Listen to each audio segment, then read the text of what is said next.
Prison talk story time about the day I got to Lebanon Correctional. Let's check it out. I've talked about this before. I'm gonna go into a little bit more details.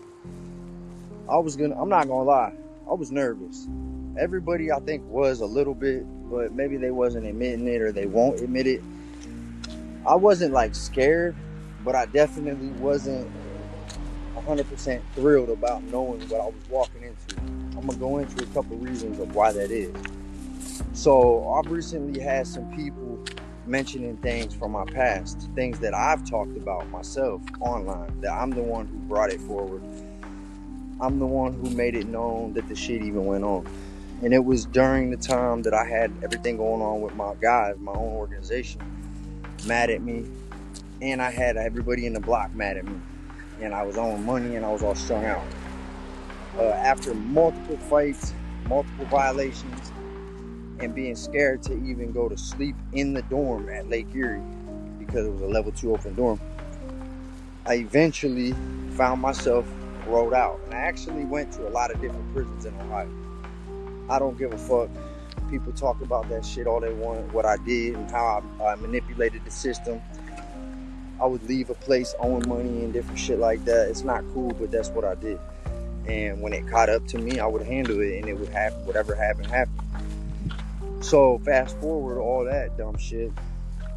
I'm at Lebanon now. I'm on the bus. I'm with my homie Mike Page from Youngstown. We actually been to 3 different prisons together because he kept riding out too for different reasons. So we get there. They're yelling at us. They're telling us whatever. Don't talk unless not spoken to. There's duct tape on the, you got to walk on these duct tape lines.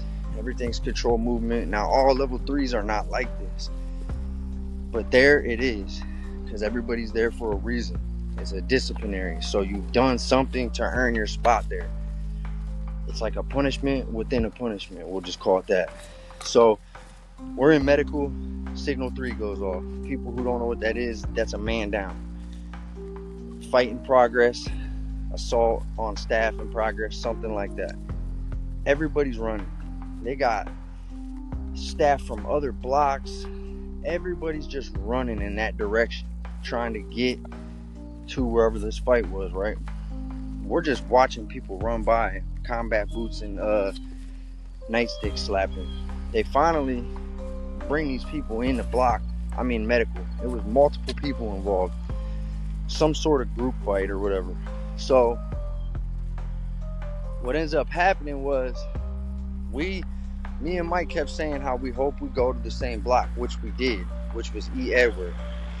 And during this time, we go in there. I'm on the bottom range. He's on the top range. No, he was on the top. Or was it on the middle? I can't remember. But there's 3 ranges there. 3. So when I get in there, they put me in there on purpose with one of my guys, which was a white dude named Six. And on each side of us was folks on both sides. STG'd, everything, same thing. So I go in there and my bunkie ain't in there when I first get in there. But the dude on the side's telling me that he was working in the cafeteria. But we don't really talk that much through the window, just a little bit. When he finally comes back right before they release for chow, because he was stealing some shit from the chow hall and he was bringing it back. That's how I met him. I'm in this tiny ass room, like, what the fuck is this shit? Long story short, he gets to telling me who he is. We figure it out. We lock up, do our 1-2. He tells me we got our guys on both sides, and they try to keep people STG'd in the same, general vicinity for the most part. So I tell him my situation that I just had happen at Lake Erie, that I wasn't proud of it, and that some shit happened. More or less that I checked in, more or less. And I told him, you're going to find out anyway, so I'm going to be a man and tell you and explain it to you. And they respected it, though. They was like, all right, well, we appreciate you telling us. Mind you, it's my birthday. I left this part out. I ain't tell nobody. I rode there on my birthday, March 22nd. And so what ends up happening was later they actually told me, okay, when the doors pop, we're going to have you violated But they ended up having my bunkie do it. It was like, and then you got to go on this mission, and we're gonna have you go talk to Wicked. I'm like, all right. So we did that, the whole process. Later on, they ain't know that it was my, they're like, bro, you should have told us it was your G day. We would have never did that. And then they went and made me a bowl of food, which was cool. But when they asked me to go on this mission, it was the white dude JD that they wanted him like to fall back, to be off count, and pretty much be bled out or covered up. So when they told me what I had to go do, they actually told me I had someone shadowing me, and it was Shit Truck. Shout out to Shit Truck, another white dude with long dreads, solid dude. He was doing a long bid, I think like 15 years. Yeah, he came with me though, and it felt good to know that I had him, by my side to go in there. And we ran in on dude and we just beat the hell out of him real quick for like maybe 15, 20 seconds. I don't know.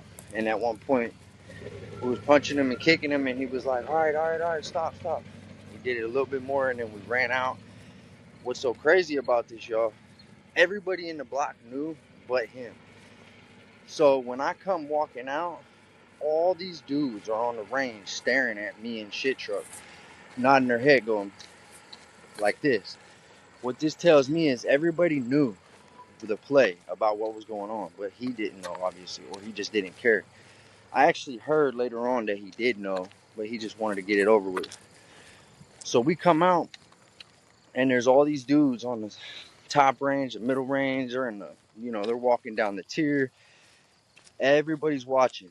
Mind you, I just got there, so this was good for me. Not only was I asked to do this, so I pretty much had to, it was good for me for the simple fact that you should always, find yourself in a situation like this in prison when you first get there, or people are going to think you're soft. And then I had some other situations behind this same, world, but I'll make those separate videos. This one's 7 minutes and 20 seconds. I'm going to end it here. I'm going to try to stop making 10-minute long videos. Get them shorter and shorter as time goes. I hope you guys enjoyed this one. Stay safe, stay free, stay blessed.